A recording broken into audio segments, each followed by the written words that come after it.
Tok Umar tak nampak tau. So apa yang Tok Umar buat, dia kalau bahasa kasar dia rabah lah, dia macam cari muka macam cari muka makcik kan. So saya pun ambil tangan dia letak kat muka makcik tu. Tok Umar cakap sini, nak pergilah, dia cakap jangan tahan sakit sebab mak ikhlas, mak redha. Mak yakin ada syurga dah, ada tempat kamu dah dekat syurga sebab kamu memang anak yang baik, anak yang solehah, anak yang tak pernah tinggi suara dengan mak. Pergilah, dia cakap, mak halalkan segala-galanya, jangan fikir mak, dia cakap.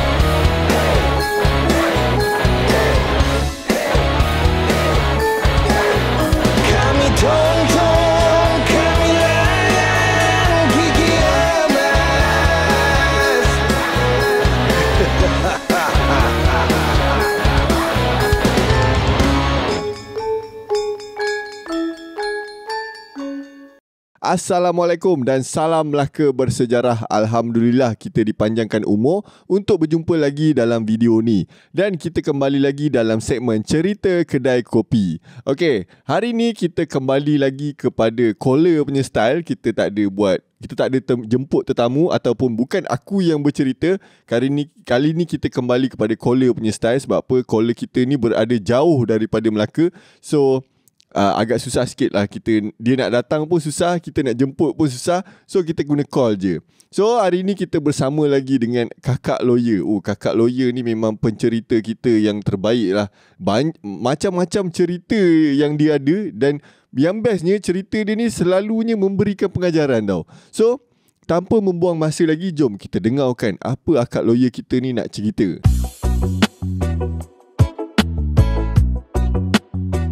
Okey, sekarang kita bersama dengan akak lawyer kita. Assalamualaikum warahmatullahi wabarakatuh. Waalaikumsalam warahmatullahi wabarakatuh. Okey, apa khabar? Alhamdulillah, sihat. Alhamdulillah. Okey, awak nak cerita apa ini? Okey, bersempena dengan bulan Ramadan yang mulia ni, bulan yang penuh keberkatan, bulan yang penuh rahmat, saya nak ceritakan tentang kisah yang banyak bagi saya teguran berkenaan dengan sebuah kematian yang bagi pendapat saya itu adalah kematian yang husnul khatimah lah, kematian yang baik. Okey, menarik. Okey, macam mana ceritanya tu? Okey, baik, cerita ni masih berlaku dekat utara tanah air. Okey, saya tinggal dekat sebuah penempatan dekat utara tu lah, dekat negeri tersebut. So saya memang pergi kerja dengan bulan, balik kerja pun dengan bulan. Maksudnya kat sini saya pergi kerja awal, saya balik kerja lambat. So bila keadaan tu berlaku, saya memang tak sempat pun nak kenal siapa jiran saya. Dan kadang-kadang dengan saya punya housemate pun tak bertegur siapa. Sebab apa? Sebab saya balik, dia dah tidur. Saya pergi kerja, dia tak keluar bilik lagi. So itu memang rutin harian. So satu hari, mungkin sebab Tuhan nak tegur, Tuhan nak cakap yang saya faham yang hidup ni ada hablum minallah dan hablum minannas. Ada hubungan dengan Tuhan dan ada juga hubungan dengan manusia.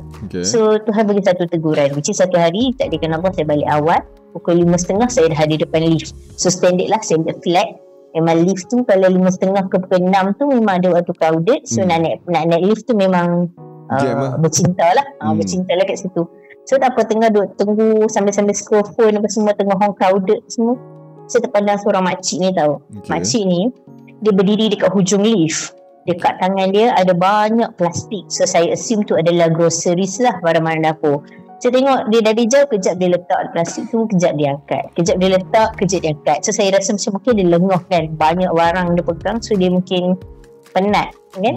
So saya decided untuk pergi tegur lah. Saya pergi tegur, saya tanya lah, makcik nama apa, tinggal dekat mana, sekadar pengenalan ringkas. So saya decided untuk tolong dia. So lift sampai, kita naik, makcik tu tekan butang 8. Saya terkedu sebab tingkat 8 adalah tingkat rumah saya lah. So saya macam okay, sama ada aku tak pernah nampak pun makcik ni kat sini. So tak apalah, keluar daripada lift, saya membuntoti dia. Dan surprisingly rumah dia 2 rumah berselang daripada rumah saya. Okey, faham. Nampak sangat memang tak ambil tahu lah. Maksudnya saya memang tak pernah tahu pun makcik ni adalah jiran 2 rumah saya selang di rumah saya. So dalam hati saya macam tak tahu pun kata ni jiran aku kan. Saya tak apa, sampai depan rumah, makcik tu tengah nak buka kunci, tiba-tiba kunci pagar dia lah, tiba-tiba pintu tu dibuka dan kita orang disapa oleh seorang nenek. So saya gelarkan nenek tersebut sebagai Tok Ma lah. Okay. So Tok Ma ni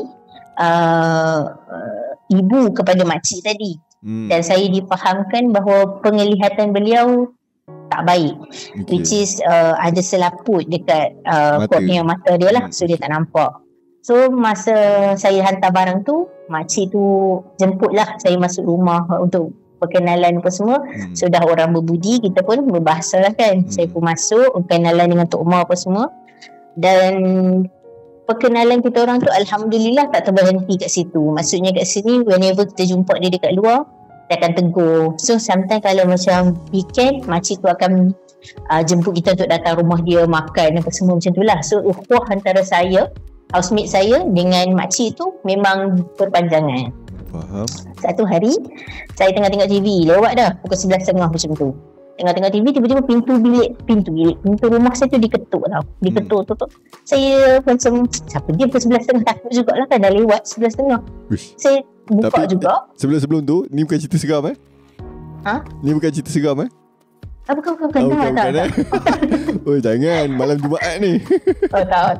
Okey. Sebab awak banyak cerita seram tau. Biasalah balik lewat macam saya cakap tadi, pergi bulan balik bulan, macam mana tak banyak cerita seram. Tu yang nak confirmkan dulu Tak. Okey. Teruskan. Buka pintu, saya nampak Tok Ma. Tok Ma dekat tu, dia macam keadaan cemas lah. Dia cakap Usna tolong. Saya cakap kenapa Tok Ma, kenapa? Dia cakap makcik sakit dada, makcik sesak dada, makcik tak boleh nafas. Dia cakap macam tu. So saya pun cepat-cepat panggil kawan saya Balkis, teman aku cakap kita pergi hantar makcik pergi hospital. So kita bawa lah makcik pergi hospital berdekatan. Nak dekat tak dekat lah, 15 minit juga daripada rumah. So sampai dekat hospital, beliau dihantar ke zon kecemasan, ward kecemasan, dan ditempatkan dekat zon kuning. Okay, faham. So we decided untuk hantar Tok Ma dulu, dan saya tunggu dekat situ lah. So kita berpecah lah, Balkis jaga Tok Ma, saya duduk dekat rumah. Kan? So semua nama je bukan nama sebenar lah, macam biasalah, bukan nama sebenar. Okay, so sampai dekat hospital, sebab Balkis dah balik, so saya dekat hospital kan. Malam tu memang dia duduk dekat zon kuning sampailah pukul 5 pagi. Saya memang kat situ sampai 5 pagi. Barulah nurse panggil untuk bagi tahu, kata makcik ni dah ditransfer ke ward biasa, cuma keadaan dia agak teruk. Okey, faham. So dah settle urusan transfer ke ward biasa apa semua. Saya pergi jumpa makcik tu lah around pukul 6 lebih macam tu. Makcik tu sedar. Dia cakap, dia macam pegang tangan saya, and then she said, Husna, terima kasih macam tu kan. So saya cakap, it's okay, tak ada apa pun. Dia cakap macam tu. Lepas tu dia pegang jari saya ni, dia cakap macam ni, kalau jadi apa-apa kan makcik, tolong jaga Tok Ma baik-baik ya. Tolong tengok-tengokkan Tok Ma. Dia cakap macam tu. Saya dah rasa macam, kenapa makcik nak cakap macam ni kan. Kita dah rasa satu perasaan yang tak best. Tapi saya macam saya cakap, tak, janganlah cakap macam tu. Saya cakap insyaAllah semuanya akan okey apa semua kan. Dia senyum, and then dia cakap, boleh tak makcik nak tidur, makcik penat. Saya cakap okey lah. Pukul 7 macam tu, saya cakap dekat nurse bertugas, saya cakap saya nak kena balik. Saya cakap saya balik kejap, saya nak settlekan urusan kerja lah, sebab hari tu saya decided untuk cuti EL lah, emergency leave. So saya nak settlekan urusan tu, so saya nak balik lah. Pukul 7 lebih saya gerak balik.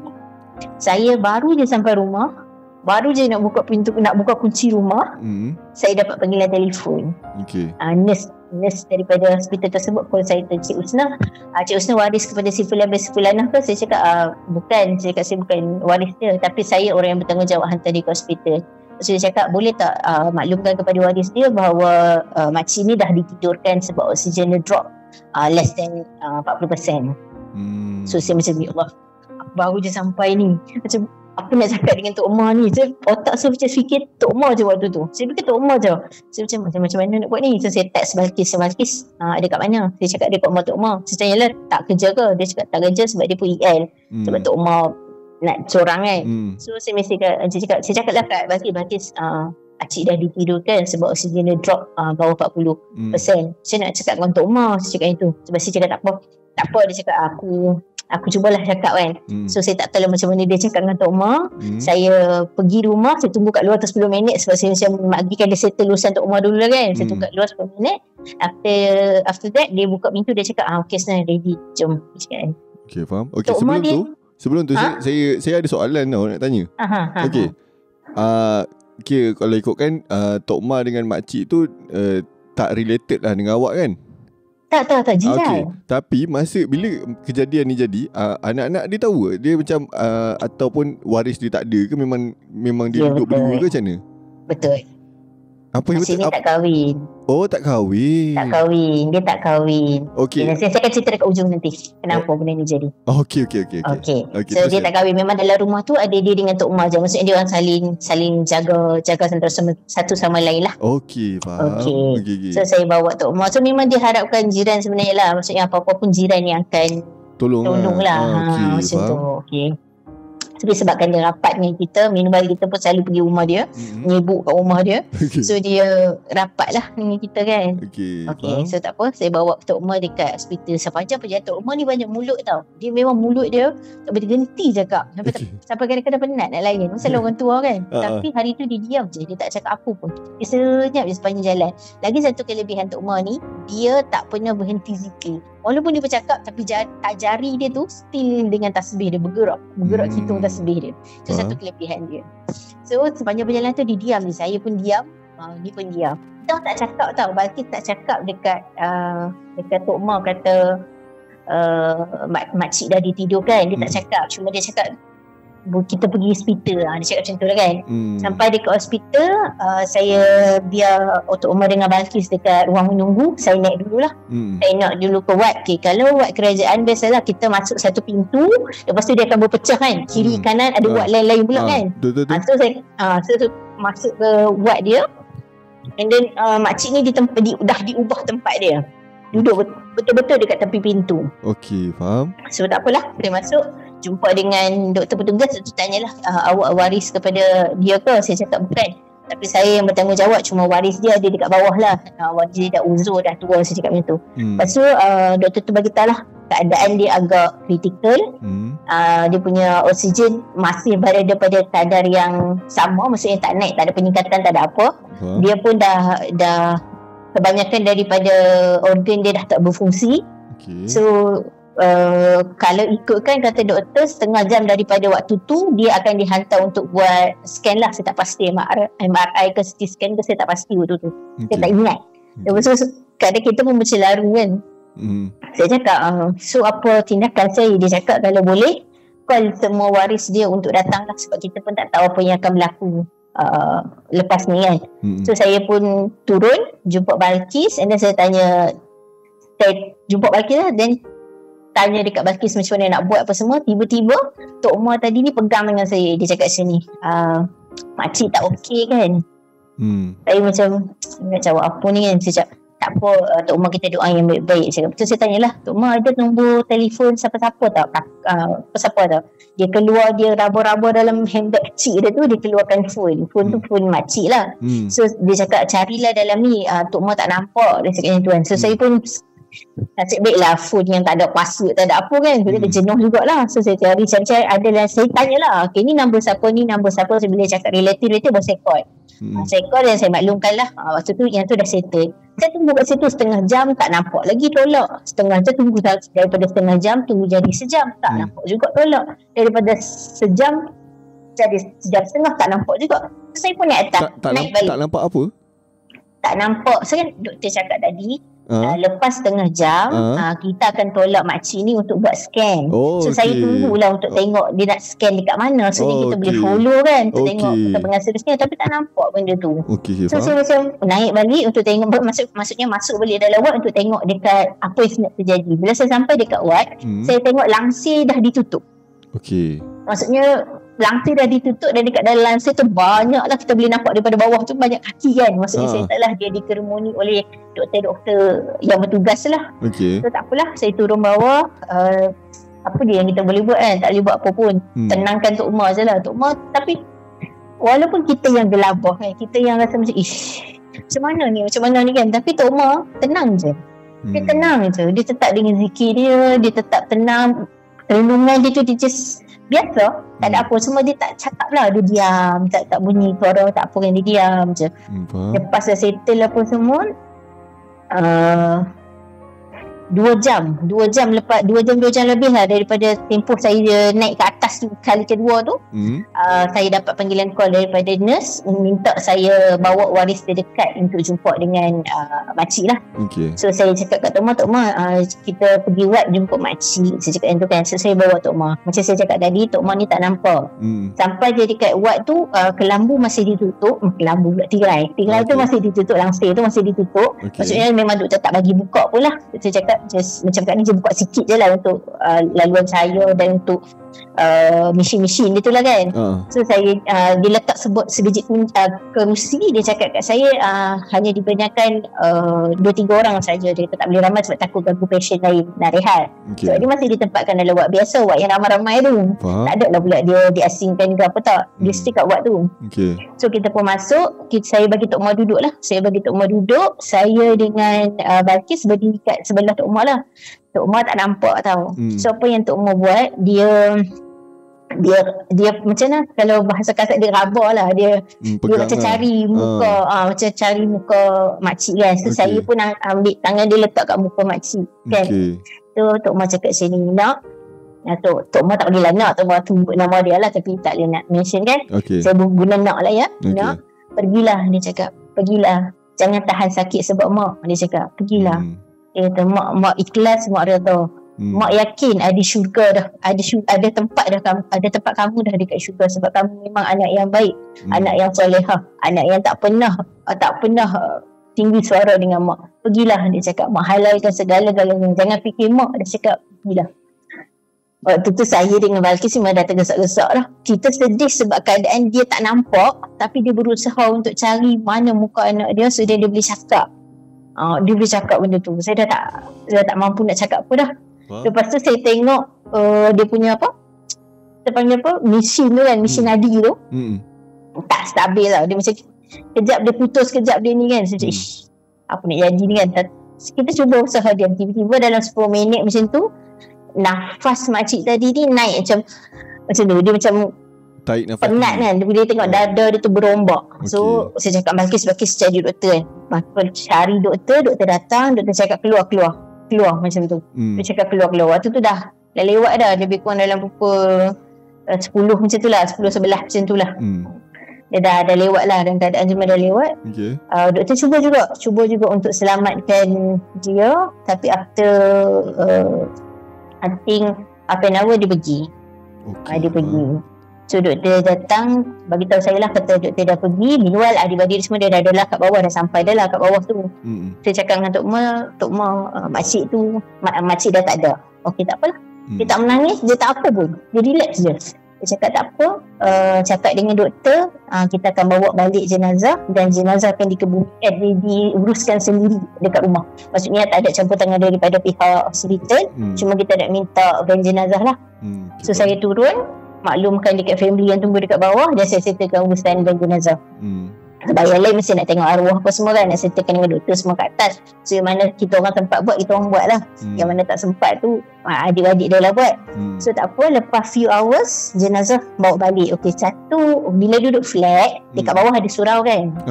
So jenazah tak diletakkan dekat rumah tau. Dia diletakkan dekat surau tu. Okey, faham. Bila dekat surau tu, maksudnya jenazah memang akan diuruskan sepenuhnya dekat surau tu. Memang ada tempat mandi jenazah apa semua ada lah kat bawah tu. Okey, faham. Okey, okey tak tu? Jenazah sampai. Okey tak tu? Tak okey sangat. Cerita ni agak mengganggu sebenarnya. Okey. So, dia bila dah sampai, jenazah dah sampai, kita buatlah apa yang patut kan. Cuma saya memang tak ada dengan jenazah lah. Malam tu memang saya dengan Balkis tak ada dengan jenazah. Kita just naik atas, biar adik-adik settle lah. Esok pagi lepas subuh orang turun, dan kita difahamkan bahawa jenazah akan dikebumikan pukul 10. So tak apalah, buatlah apa yang patut kan. Maksudnya basi hasil, semua benda tu lah, sementara nak tunggu jenazah mandi apa semua. Pukul 7.30 jenazah mandi. Sepatutnya macam saya cakap tadi, sepatutnya jenazah dikebumikan pukul 10. Tapi Allah tu maha faham, dia maha tahu, jenazah jadi awal. urusan liang lahat dia cepat, urusan mandi dia, jenazah dia semua cepat. So 9.30 dia dah diiring ke tanah perkuburan lah. Okey, sampai ke tanah penguburan, Tok Umar memang tak nak dengan jenazah. Saya pun tak tahu kenapa dia tak nak dengan jenazah. Daripada arwah dekat hospital lagi dia tak nak. So dia memang naik dengan kita orang lah. Saya bawa dia apa semua pergi dekat kubur, dekat tanah perkuburan. Sampai dekat tanah perkuburan kita orang sampai dulu. So panas kan, pukul 9 lebih situ dah matahari dah ada. So saya cakap kat Tok Umar kita duduk dekat pohon, ada satu pohon kat situ, saya letak macam, dia memang bawa kursi dia kan. So letak kursi lipat tu lah yang selalu orang tua guna tu kan. Dia memang bawa kursi tu. So saya cakap Tok Umar duduk sini dulu, nanti bila jenazah dah sampai saya bagi tahu. So dia duduk lah, duduk kedudukan dia pula betul-betul menghadap liang lahat si mati. Maksudnya liang lahat arwah. So tengah-tengah kita orang duduk tunggu jenazah tu, tiba-tiba dia tarik ujung baju saya kan, ujung baju saya ni. Cakap, ya Tok Umar kenapa? Cik Husna, Tok Umar nampak ada pantulan cahaya dalam kubur, dalam lubang tu. Dia cakap, ada dalam lubang tu, pergi tengok Sat, takut ada cangkui ataupun skop. Saya macam, okey, pergilah tengok. Saya pergi tengok, tak ada apa-apa, tak nampak apa-apa. Saya macam, patah balik ke dia, cakap lah Tok Umar, tak ada apa-apa pun dalam tu. Tak ada apa, cakap memang tak ada. So tak apa, dia diam. Dia zikir-zikir dia diam. Tiba-tiba dia tarik lagi, tapi dia tak tarik baju saya, dia tarik baju Balkis. Dia cakap dengan Balkis, dia tak tahu pun siapa kan, dia tak nampak. Dia cakap ni dalam kubur tu ada skop. Dia cakap pergilah tengok sebab Tok Umar nampak pantulan cahaya. Dia cakap macam tu. Balkis tengok muka saya tengok muka Balkis, saya cakap pergi je. Saya isyarat pergi je macam tu kan. At least dia puas hati kan. At least dia tahu kita pergi, so dia sedap sikit hati dia. So Balkis semua pergi, and sama, tak nampak apa-apa. Balkis batal balik. Lepas tu dia cakap benda sama, Tok Umar tak ada apa-apa dalam tu. So saya ni nak bagi dia sedar hati, saya cakap tak apalah Tok Umar, saya cakap dengan penggali kubur. Saya cakap tu, saya cakap dengan orang yang gali kubur tu lah. Kebetulan orang yang gali kubur tu memang saya kenal. So saya cakap dengan kenal sebab selalu berselisih kan. So saya cakap lah, Pakcik, dalam liang tu ada apa-apa ke? Sebab mak si mati nampak ada cahaya dalam tu. So dia risau, takut-takut cangkui ke apa ke tertinggal dalam tu. Dia tak cakap apa-apa tau. Dia tengok muka saya, dia senyum. Dia cakap sini, pergilah nak, tak ada apa-apa pun dalam tu. Saya lah cakap Pakcik. Dia cakap itu. Pergi cakap dengan disebutlah nama Tok Umar tu apa. Tak ada apa-apa pun dalam tu. Sebagai seorang ibu, suruh dia doa yang baik-baik. Dia cakap macam tapi dia senyum. So tak apalah, saya balik. Saya cakap dengan Tok Umar apa yang saya sampaikan, apa yang disampaikan oleh Pakcik tadilah. So jenazah sampai, selesai ke bumi, selesai talqin, kita orang balik lah. So malam tu macam biasalah, ada kenduri, ada apa semua, ada kenduri lah sepanjang 3 hari. Sepatutnya selepas 3 hari Tok Umar akan ikut salah seorang daripada anak dia untuk tinggal dengan sana lah. Tapi dia minta excuses sebab dia nak duduk 2 hari ke 3 hari dekat rumah tu. Mungkin sebab dia rindu arwah ke apa tu, tak pasti. Tapi sepanjang tempoh tu dia memang tak menangis tau, langsung tak menangis. So hari pertama lepas si mati meninggal, si pertama, kedua, ketiga memang kita orang just pergi kejap-kejap je lah kan. So hari keempat lepas semua dah gerak balik, baru kita orang teman Tok Umar. So saya, housemate saya 2 orang, Hasanah dengan Balkis, memang teman Tok Umar lah dekat rumah. Tok Umar tak cakap apa, macam biasa, rutin biasa. Lepas makan, memang rutin dia akan duduk tengok TV, duduk depan TV dia, walaupun dia tak nampak, dia duduk je depan TV tu. Tiba-tiba dia cakap, saya dengan kerja saya lah, Balkis dengan Hasanah dengan phone dia orang lah. Tiba-tiba dia cakap sini, arwah ni baik. Dia cakap, sangat baik. Terlalu baik. Kalau dalam 1 juta nak dapat seorang pun susah. Saya yang kita orang 3 orang yang dengar ni berpandangan satu sama lain, so kita assume yang dia nak seseorang untuk dia bercakap. Betul tak? So saya tinggalkan laptop, dia orang pun tinggalkan gadget, kita orang rapatkan diri kita orang dekat rumah. Dan malam tu lah malam yang menyaksikan tangisan seorang ibu. Memang dia menangis yang betul-betul menangis, terseduh sedan, menangis yang betul-betul menangis, sampai dia cakap macam ni. Dia cakap, dia adalah anak aku yang paling baik. Sampai bila-bila pun jasa dia dekat aku tak lupa. Dia tak pernah tinggi suara kat aku. Dia korban banyak benda. Dia korban kebahagiaan dia untuk pastikan adik-adik dia bahagia. Dia tak kahwin sebab dia nak pastikan adik-adik dia bahagia. So then bila adik dia kahwin, dia tak kahwin, dia boleh jaga aku. Kebahagiaan aku terjaga, kebahagiaan adik-beradik dia pun terjaga. Dia seorang yang tak lokek, sentiasa memberi. Walaupun dalam pos dia tu dah tak ada apa-apa, tapi kalau ada yang meminta, dia tetap akan cuba untuk memberi. Dia adalah anak yang menyantuni aku. dengan sebenar-benar santunan. Tak pernah sekali pun dia tinggi suara dekat aku, walaupun dah berkali-kali aku marah dia. Dia seolah-olah lepaskan apa yang ada dalam perasaan dia. Dia seolah-olah buang apa yang dia tanggung selama mana arwah dekat hospital, sampailah arwah dikebumikan, sampai settle semua urusan. Dia seolah-olah lepaskan semua benda tu.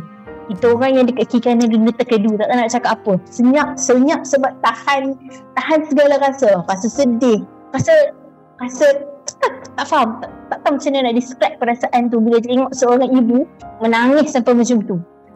So kita orang just macam usap belakang dia, cakap Tok Ma tak apa, sebagai seorang ibu doa. Saya cakap lah, doa ibu tak ada halangan. Tok Ma doakan Tok Ma doakan arwah kan, doakan arwah. Dia just terseduh, kita bagi dia masa untuk dia rehat, bagi dia tenang. And then dia cakap sini, boleh tak bawa Tok Ma masuk bilik, Tok Ma nak rehat. Kita orang bawa masuk bilik, tapi antara nak tinggal dengan tak tinggal dia tu sama banyak lah. Kalau tinggal kan dia sorang-sorang kat situ, kita tak tahu apa-apa. So we decided untuk just tunggu je kat koridor bilik tu. So nak tengok, nak pantau keadaan dia. Orang tua kan, kita pun tak tahu dia ada sakit apa-apa. Takut kan tiba-tiba heart attack ke apa ke masalah nanti. So kita orang pun tunggulah kat penjuru bilik tu, 3 orang macam senyap, masing-masing senyap. Lepas tu lepas dah kita pasti betul dia tidur, saya dengan 3 orang ni keluar, tiba-tiba Balqis cakap macam ni, Husna, aku ada benda cakap dengan hang ni. Saya macam, apa dia? Hang ingat tak masa Tok Ma tanya kita pasal cahaya dekat kubur tu? Dia cakap, hang ingat? Hang tak pelik lah, Tok Ma mana boleh tengok, Tok Ma mana nampak, macam mana dia boleh tengok cahaya tu? Saya pun nak tanya tadi. Saya cakap, tu macam mana dia boleh nampak lah? Pasal saya macam masing-masing macam kita fikirlah, dia tak nampak tau. Orang pun dia kena rabur muka untuk tahu siapa dia. Ini kan pula macam mana dia boleh nampak cahaya tu? So kita benda tu jadi tanda tanya. Kita just keep everything inside, sebab kita orang macam, kenapa? Macam mana? Macam tu kan? So satu hari lepas beberapa hari lepas Tok Ma dah balik, Tok Ma cakap okay lah, tak apa, dia dah boleh move on. Dia ikutlah anak dia balik ke rumah anak dia lah. So saya dengan Balqis ni masih tercari-cari jawapan tu sebenarnya. Banyak perkara yang kita rasa duit, salah satunya keadaan panas tapi tak rasa langsung panas. Faham. Kedua, orang tak tahu daripada mana. Masa kita orang sampai tu dah selautan manusia tunggu dekat kubur tu. Kita pun tak tahu daripada mana manusia-manusia tu. Ramai betul-betul ramai. Yang ketiga adalah macam mana keadaan jenazah. Jenazah ni dia kena letak tube tau dekat, dia kena tebuk tube dekat tengkok ni. So muka leher muka dia jadi lebam. Tapi masa lepas dikebumikan tu, muka dia back to normal. Bersih je. Tu 3 keadaan ni kita dah rasa macam macam kita nak cari jawapan lah kan, kenapa? Lepas tu Balqis kata, nak tak kalau kita pergi jumpa dengan pakcik yang kita cakap pasal yang saya tanya pasal cangkul tu. Saya kena tak kalau kita jumpa dia. Pakcik tu Bilal dekat surau bawah tu. So lepas maghrib kita orang nak pergi makan sebenarnya tadi. Tak niat pun nak jumpa pakcik tu. Faham. So kita nak pergi makan. Jumpa tersempat dengan pakcik tu. So pakcik tu macam dia cakap lah, Husna macam tu kan. Dia daripada jauh, Husna macam tu. Saya macam, pakcik. Lepas tu Balqis kata, Husna apa, jom kita bertanya. So macam pergilah. Masa tu pakcik tu dengan imam. Pakcik tu ada dengan imam. Imam ni saya tak kenal lah, Bilal je lah. Saya cakap, pakcik nak tanya ni. Saya dengar pakcik tu macam tu, pakcik saya nak tanya ni. Apa dia? Dia cakap apa dia? Pakcik ingat tak saya pernah tanya pasal cahaya dalam kubur arwah? Sebutlah nama dia kan. Saya cakap, ingat awak? Kenapa? Dia macam tu. Dia tak cakap, dia tulis dekat imam. Seimam tu cakap, orang baik-baik Allah sayang. Orang baik-baik Tuhan sayang. Dia adalah salah satu jenazah yang mudah urusan dia sepanjang saya berkhidmat dekat sini. Faham. Duit tak tahu mai daripada mana. Urusan jenazah beliau ada orang yang support. Dia tak bayar sendiri pun. Maksudnya ahli keluarga tak keluarkan duit pun untuk bayar upah segala, upah gali liang apa semua tu kan. Tak keluarkan langsung. Saya pun tak tahu duit tu mai daripada mana. Beliau orang yang baik. Nak tengok satu je, cara beliau layan mak dia. Cuba tengok macam mana dia layan Tok Ma tu. Ada sebutlah nama makcik tu kan, saya sebut Tok Ma lah. Cuba tengok macam mana dia layan makcik tu. Tak pernah sekali pun dia tinggikan suara. Susah macam mana pun dia tak pernah tunjuk kesusahan dia dekat Tok Ma tu. Dia dengan orang sekeliling, tak payah cakap lah, sebut je nama dia, semua orang tahu kebaikan dia. Orang fitnah dia, orang caci dia, orang cerita buruk pasal dia, dia balas dengan senyuman. Dia tak balas pun dengan perkara-perkara yang tak baik. Imam tu cakap. Faham? Nak tahu tak dia cakap? Mari saya cerita satu benda.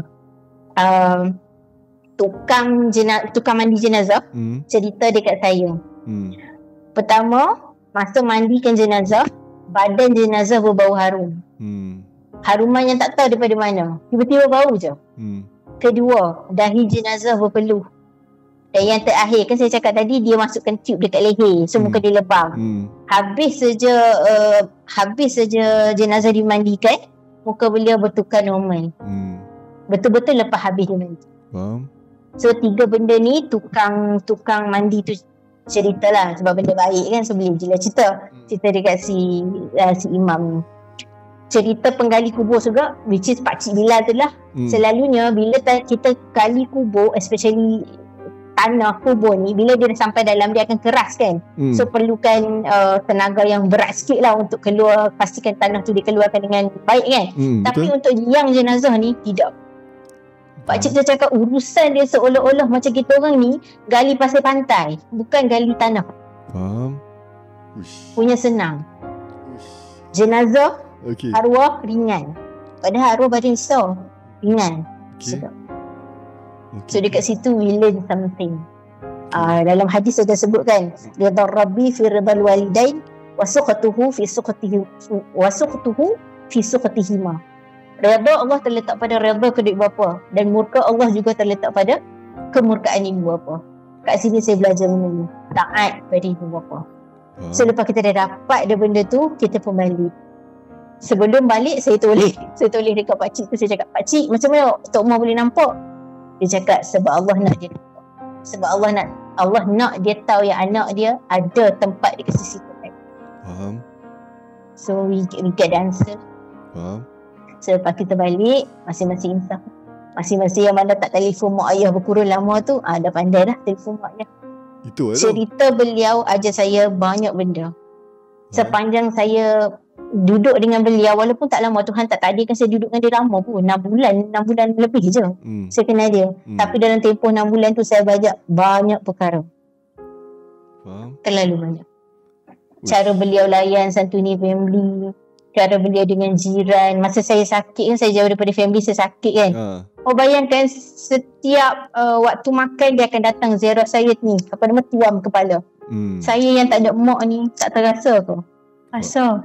Sangat rasa. Suap saya makan, sediakan makanan untuk saya. Siap pesan lagi kalau ada apa-apa, telefon makcik tau.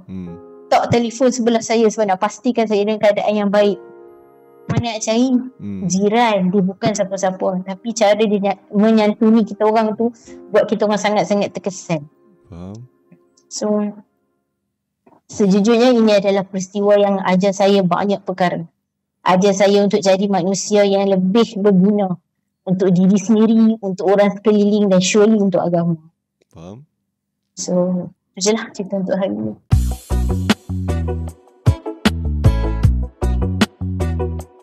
Alhamdulillah kita dah pun habis dengarkan cerita daripada akak lawyer kita. Aku boleh katakan kematian makcik tu adalah satu kematian yang dicemburui. Sebab apa? Aku sampai kelu tak terkata. Aku masa setengah cerita start dah kata kubur dah bercahaya tu, aku dah macam itu dah lain macam. Itu dah next level lah. Aku pun tak tahu lah aku boleh dapat ke apa orang kata apa, kelebihan yang macam tu kan. Aku rasa memang aku takkan dapat kot, sebab aku pun kan betul sangat kan.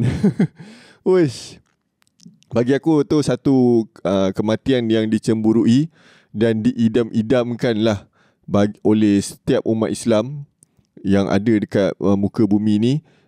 Dan pengajaran yang kita boleh dapat dekat situ ialah berbuat baiklah kepada kedua ibu bapa kita, and terutama sekali kepada ibu kita. kan, yang mana ni dah bulan-bulan puasa, bulan-bulan raya ni kan, yang mana rasa dah lama tak call mak tu kan, tak call bapak tu, dah boleh call lah.